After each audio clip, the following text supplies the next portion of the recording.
এক দরিদ্র মুচি একটি গাছের নিচে বসে ছেঁড়া পুরানো জুতা ও চামড়ার ব্যাগ মেরামত করত। সেখান থেকে যা উপার্জন করত তা দিয়ে নিজের ও পরিবারের ভরণপোষণ করত। মুচি প্রতিদিন দুপুরে খাওয়ার জন্য একটি শুকনো রুটি নিয়ে আসত। সেই রুটি সে পানি দিয়ে ভিজিয়ে খেয়ে নিত। সে গরিব হলেও তার মন অনেক বড় ছিল। সে তার ভাগ্যের রুটির কিছু অংশ টুকরো টুকরো করে আশেপাশে থাকা পাখিদের খাওয়ার জন্য দিত। সে এই কাজটি নিয়মিত করত এবং আল্লাহ তাআলার শুকরিয়া আদায় করত। মধ্যাহ্নভোজের পর মুচি গাছের নিচে একটা মাদুর পেতে নামাজ পড়ার পর কিছু সময় বিশ্রাম নিত, তারপর আবার কাজে লেগে যেত।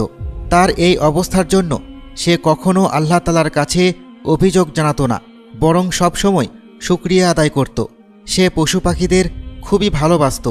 একদিন এক মুসাফির আসলো তার কাছে জুতো মেরামতের জন্য। সে বড়ই নেককার ব্যক্তি ছিল। তাকে দেখতেও বাদশাহের মতো লাগছিল। পরনে সুন্দর বস্ত্র এবং মাথায় টুপি ছিল। সে এসে দেখল মুচি তার ভাগের শুকনো রুটি থেকে কিছু অংশ আশেপাশে উপস্থিত থাকা পাখিদের তৃপ্তি নিয়ে খাওয়াচ্ছে। এরপর বাকি অংশ নিজে খাওয়ার পর নামাজে দাঁড়িয়ে গেল এবং আল্লাহ তাআলার কাছে অসংখ্য শুকরিয়া আদায় করল। এই ঘটনা দেখে মুসাফির ব্যক্তিটি খুবই অবাক হলো। সে বলল, হে মুচি, তুমি এই সামান্য আহার গ্রহণ করে আল্লাহ তাআলার শুকরিয়া আদায় করছো, অথচ এই পৃথিবীতে হাজার হাজার ব্যক্তি আছে যারা ভালো ভালো খাবার খেয়ে এবং উত্তম বস্ত্র পরিধান করেও আল্লাহ তাআলার শুকরিয়া আদায় করতে পারে না। সেখানে তুমি কিভাবে শুকরিয়া জ্ঞাপন করছো? মুচি জবাবে বলল, হুজুর, আমি কারো থেকে কোনো অংশে কম নয়। আল্লাহ তাআলা আমাকে সব কিছু দিয়েছেন। আল্লাহ তাআলা আমাকে সবচেয়ে বড় সম্পদ সুস্থতা প্রদান করেছেন। আমার হাত পা আছে, আমি সম্পূর্ণ সুস্থ এবং আমি সৎ পথে উপার্জন করে নিজের আহারের ব্যবস্থা করতে পারছি। যাদের অনেক ধনসম্পদ আছে কিন্তু সুস্থ জীবনযাপন করতে পারছে না, তাদের যেন সব কিছু থেকেও নেই। তাহলে কেন আমি আমার সৃষ্টিকর্তার শুকরিয়া আদায় করব না? মুসাফির মুচির কথা শুনে অনেক খুশি হলো। সে মুসাফিরকে কোরআনের কিছু আয়াত পড়ে শোনালো। মুচি বলল, দয়া করে আমাকে এই আয়াতগুলোর অর্থ বলুন। মুসাফির বলল, আয়াতগুলোর অর্থ হলো, মহান আল্লাহ রাজত্বের মালিক। তিনি যাকে চান রাজত্ব দান করেন আর যার থেকে চান রাজত্ব কেড়ে নেন। তিনি যাকে চান সম্মানিত করেন আর যাকে চান অপমানিত করেন। আপনার হাতেই কল্যাণ। নিশ্চয় আপনি সব কিছুর উপর ক্ষমতাবান। অতঃপর মুচি মুসাফিরকে বলল, আমাকে কোনো পারিশ্রমিক দিতে হবে না আপনার, তার বদলে আপনি আমাকে এই আয়াতগুলো শিখিয়ে দিন। মুসাফির মুচিকে আয়াতগুলো শিখিয়ে দিল। মুসাফির এতে খুবই খুশি হলো। মনে মনে ভাবল, আজকে সে অনেক ভালো কাজ করেছে। এরপর সে যখনই সময় পেত আয়াতগুলো বারবার পড়ত। এমনকি ছোট ছোট পাখিদের সেই আয়াত জোরে জোরে পড়ে শোনাতো। পাখির কিচিরমিচির আওয়াজে খুশি হয়ে বলতো, বাহ, তোদেরও আয়াতগুলো মুখস্থ হয়ে গেছে। এভাবেই মুচির দিন যেতে লাগলো। কিন্তু হঠাৎ কয়েকদিন মুচির দোকানে কেউ জুতা মেরামত করতে আসলো না। মুচি আল্লাহর উপর ভরসা করে অপেক্ষা করতে লাগলো, কিন্তু কোনো লোক তার কাছে আসছিল না। মুচি নিজের কিছু জমানো টাকায় আটা কিনে আনলো। এতে কয়েকদিনের খাদ্যের ব্যবস্থা হলেও তার কাজ এখনও বন্ধ ছিল। কিছুদিনের ভেতরে আটা শেষ হয়ে গেল।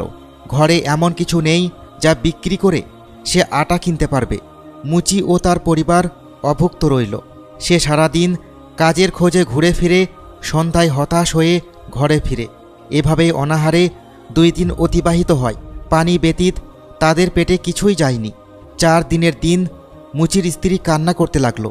সে তার স্বামীকে বলল, এই ছোট্ট শিশুদের কি দোষ? ক্ষুধার তাড়নায় ওরা মারা যাবে। 4 দিন হলো ওদের পেটে কিছুই পড়েনি। আপনি দয়া করে কিছু একটা করুন। সামনেই আমাদের প্রতিবেশীদের ঘরে কোনো অনুষ্ঠান হচ্ছে মনে হয়। সেখানে ভালো ভালো খাবার তৈরি করা হচ্ছে। আপনি দয়া করে তাদের নিকট গিয়ে কিছু খাবার চেয়ে নিয়ে আসুন। অসহায় হয়ে মুচি বলল, সামনে যে প্রতিবেশী বাস করে সে খুবই অহংকারী ব্যক্তি। সে কি আমার মতো গরিবকে কোনো রকম সাহায্য করবে? তাছাড়া আমি কারো দয়া নিতে চাই না। কিন্তু বাচ্চাগুলোর মুখের দিকে তাকানো যাচ্ছে না। ওরা আজ খাবার না পেলে মারা যাবে। তোমার কথাই আমি অবশ্যই প্রতিবেশীর বাড়ি যাব। এই বলে মুচি প্রতিবেশীর বাড়ির উদ্দেশ্যে বেরিয়ে পড়ল। সে বাড়ির প্রধানকে ডেকে বলল, হে ভাই আমার, আমি ও আমার পরিবার 4 দিন ধরে অভুক্ত অবস্থায় আছি। বাচ্চাগুলো আজ কিছু খেতে না পেলে হয়তো মারাই যাবে। অভাব ও ক্ষুধার তাড়নায় আজ তোমার নিকট সাহায্যের জন্য এসেছি। তুমি আমাকে কিছু খাবার বা টাকা দিয়ে সাহায্য করো। আমি কথা দিচ্ছি, তোমার টাকা আমি পরে পরিশোধ করে দেব। আমার বাচ্চারা ক্ষুধা সহ্য করতে না পেরে কান্না করছে, খুবই দুর্বল হয়ে গেছে।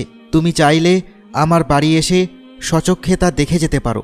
এসব শুনে ওই প্রতিবেশী হাসতে হাসতে বলল, যেই দেখেছিস বাড়িতে অনুষ্ঠান, ভালো রান্না করা হচ্ছে, অমনি খাবারের লোভে চলে এসেছিস। তারপর কিছু গালি দিয়ে বলল, যা যা ভাগ এখান থেকে, পরিশ্রম করে টাকা উপার্জন কর।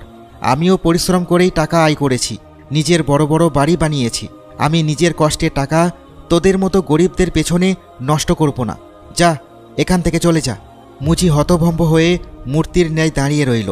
তার চোখ থেকে টপ টপ করে পানি পড়ছিল। সে এতটা অপমানিত এর আগে কখনো হয়নি।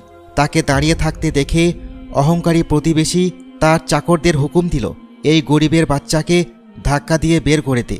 এরপর 3 জন চাকর এসে মুচিকে ধাক্কা দিয়ে বাড়ির বাহিরে ফেলল। ক্ষুধার্ত মুচি এমনিতেই অনেক দুর্বল ছিল। ধাক্কা খেয়ে সে একটি পাথরের সাথে মাথায় আঘাত পেল। তার মাথা থেকে রক্ত ঝরতে লাগলো। মুচি অতি কষ্টে সেই অবস্থায় উঠে দাঁড়ালো। এই অবস্থায় সে আর তার স্ত্রী ও তার সন্তানদের মুখোমুখি হতে চাইছিল না। তার সন্তানরা তার অপেক্ষায় বসেছিল। মুচি বাড়ি না গিয়ে মসজিদে গেল। তারপর নিজের মুখে কপালে লেগে থাকা রক্ত পরিষ্কার করে ওযু করল। তারপর নামাজে দাঁড়িয়ে গেল। নামাজ শেষে সে মোনাজাতে আল্লাহর কাছে কান্না করতে করতে নিজের পূর্ববর্তী গুনাহের জন্য ক্ষমা চাইতে লাগলো। এরপর সেই আয়াত বারবার পড়তে লাগলো। বলতে থাকলো, হে আল্লাহ, রাজত্বের মালিক, আপনি যাকে চান রাজত্ব দান করেন, আর যার থেকে চান রাজত্ব কেড়ে নেন। আপনি যাকে চান সম্মানিত করেন এবং যাকে চান অপমানিত করেন। আপনার হাতেই কল্যাণ। নিশ্চয় আপনি সব কিছুর উপর ক্ষমতাবান। মুচি বারবার এই আয়াতগুলো উচ্চারণ করছিল এবং আল্লাহর দরবারে হাত তুলে অনেক কান্নাকাটি করছিল। সেই মুহূর্তে এক সওদাগর সালাত আদায়ের উদ্দেশ্যে মসজিদে প্রবেশ করে। সে মুচির কথাগুলো শুনতে পায়। তার আল্লাহ ভক্তি সওদাগরের মন ছুঁয়ে যায়। সওদাগর সালাত আদায় করে মুচির উদ্দেশ্যে বলে, ভাই আমার, তোমাকে দেখে মনে হচ্ছে তুমি সমস্যার মধ্যে দিয়ে যাচ্ছ। আমি একজন সওদাগর, দূর দেশ থেকে মালপত্র নিয়ে এইখানে ব্যবসার উদ্দেশ্যে এসেছি, কিন্তু আমার যে সঙ্গী ছিল সে হঠাৎই মারা গিয়েছে। এখানে আমি একদম একা হয়ে গেছি। তুমি যদি আমার সাথে কাজ করো আমার বড়ই উপকার হয়। কথা দিচ্ছি আমি তোমার সকল হক আদায় করব এবং আশা করি তুমিও সততার সাথে কাজ করবে। মুচি অনেক খুশি হয়ে যায়। সে বারবার আল্লাহ তাআলার শুকরিয়া আদায় করতে থাকে। সে সওদাগরকে কথা দেয় সে সততার সাথে কাজ করবে। সওদাগর তাকে কিছু টাকা দিয়ে নিজ গন্তব্যে চলে যায়। মুচি সেই টাকা দিয়ে ভালো খাবার কিনে নিয়ে বাড়ি যায়। সে তার আনন্দের সাথে স্ত্রী সন্তানদের নিয়ে খাবার খায় এবং সবাই মিলে আল্লাহ তাআলার কাছে শুকরিয়া আদায় করে। এরপর মুচি সেই সওদাগরের সাথে কাজ করে। কঠোর পরিশ্রমের ফলে তাদের ব্যবসা অনেক বড় হয়। সওদাগরের অধিক লাভ হওয়ায় সে নিজ দেশে ফিরে যায়। এরপর মুচি একাই সেই ব্যবসা দেখভাল করতে থাকে। সময় কেটে যায়। মুচি ব্যবসায় অনেক লাভ করতে থাকে। একসময় শহরের সবচেয়ে ধনী ব্যক্তিতে পরিণত হয়। সে অনেক সুন্দর বড় একটি বাড়ি তৈরি করে প্রাসাদের মতো। তারপর সেই প্রাসাদের ফটকে একটা পাথরে মুসাফিরের বলা ওই আয়াতটি ঝুলিয়ে দেয়। সেখানে কয়েকজন চাকর চাকরানি কাজ করত। মুচির প্রাসাদে রোজ একটি বড় হাঁড়িতে ভালো ভালো খাবার রান্না করা হতো। যদি কোনো অভুক্ত গরিব ভিক্ষুক আসত, মুচি তাকে সযত্নে আহার করাতো।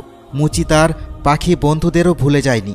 সে রোজ তাদের গমের দানা খেতে দিত। আল্লাহ তাআলা যেন বরকত ঢেলে দিয়েছিল তাকে। একদিন রাতে খুব ঝড় বৃষ্টি হচ্ছিল।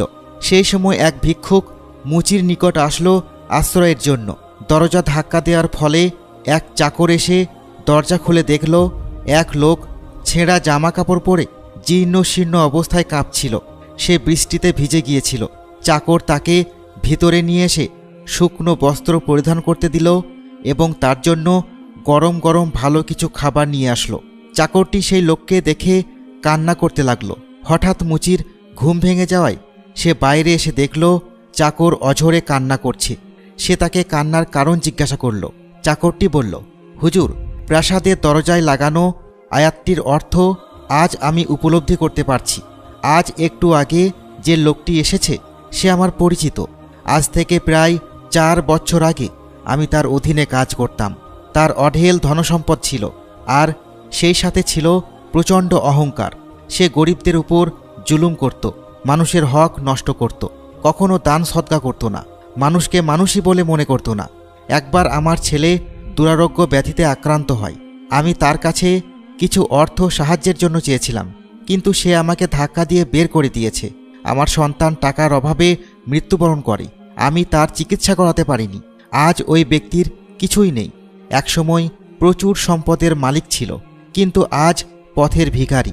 সত্যি, আল্লাহ যাকে ইচ্ছে হয় সম্মান প্রদান করেন এবং যাকে ইচ্ছে হয় লাঞ্ছিত করেন। আল্লাহ চাইলে কাউকে অসীম ক্ষমতা দান করতে পারেন, আবার চাইলে কেড়েও নিতে পারেন। তার কথা শুনে মুচি পাশের ঘরে গিয়ে দেখলেন তার সেই অহংকারী প্রতিবেশী বসে খাবার খাচ্ছিল। এই সেই প্রতিবেশী যার কাছে সামান্য খাবার চাওয়ায় তাকে ধাক্কা দিয়ে বের করে দিয়েছিল। সে প্রতিবেশীর কাছে গিয়ে তাকে সালাম দিয়ে বলল, আমাকে চিনতে পেরেছেন? আমি আপনার সেই গরিব মুচি প্রতিবেশী। একদিন ক্ষুধার যন্ত্রণা আমাকে আপনার কাছ থেকে সাহায্য চাইতে বাধ্য করেছিল। আপনি আপনার লোকবল দিয়ে আমাকে ধাক্কা মেরে বের করে দিয়েছিলেন। সেই আঘাতের পাওয়া চিহ্ন এখনও আমার কপালে আছে। আপনি এখন চিনতে পেরেছেন আমাকে? প্রতিবেশী এতক্ষণে মুচিকে চিনতে পারল। সে তার কৃতকর্মের জন্য অঝরে কান্না করতে লাগল এবং বলল, আল্লাহ তাআলা আমাকে শাস্তি দিয়েছেন। আমার কারবার, ব্যবসা সব শেষ হয়ে গেছে। আমার স্ত্রী মারা গিয়েছে, আর আমার সন্তানরাও আমাকে ছেড়ে চলে গিয়েছে। আমি নিজেও অনেক অসুস্থ হয়ে পড়েছি। আমার সুন্দর বাড়িটাও আমার আর নেই। এমনকি মাথা গোঁজার মতো একটা আশ্রয় আমার নেই। আমি ভিক্ষুক হয়ে রাস্তায় রাস্তায় ঘুরে বেড়াই। সম্পদের জন্য অহংকার করা, এর পরিণতি খুব খারাপ। সত্যি, যে অন্যকে জুলুম করে সে কখনো সুখী হয় না, বরং ধ্বংস হয়ে যায়। আল্লাহ তাআলা যাকে ইচ্ছে সম্মান প্রদান করেন এবং যাকে ইচ্ছে লাঞ্ছিত করেন। সে সকল কিছুর উপর ক্ষমতাবান। মুচি বলল, হ্যাঁ, সব কিছুই আল্লাহ তাআলার হাতে। তার ইশারা ছাড়া কোনো কিছুই হয় না। আর টাকা পয়সা ধনসম্পদ আসবে আর যাবে, তার জন্য অহংকার করা ঠিক না। তুমি অনেক শাস্তি ভোগ করেছ। স্বচ্ছ মনে আল্লাহ তাআলার কাছে ক্ষমা প্রার্থনা করো, নিশ্চয় তোমাকে ক্ষমা করে দিবেন। মহান আল্লাহ তাআলা অত্যন্ত ক্ষমাশীল এবং দয়ালু। তিনি নিশ্চয় তার বান্দার উপর আর রেগে থাকতে পারবেন না। আমি তোমাকে কিছু টাকা দিচ্ছি, তোমার প্রয়োজনে খরচ করো। আল্লাহ তাআলা নিশ্চয় তোমার সকল দুঃখ দূর করবেন।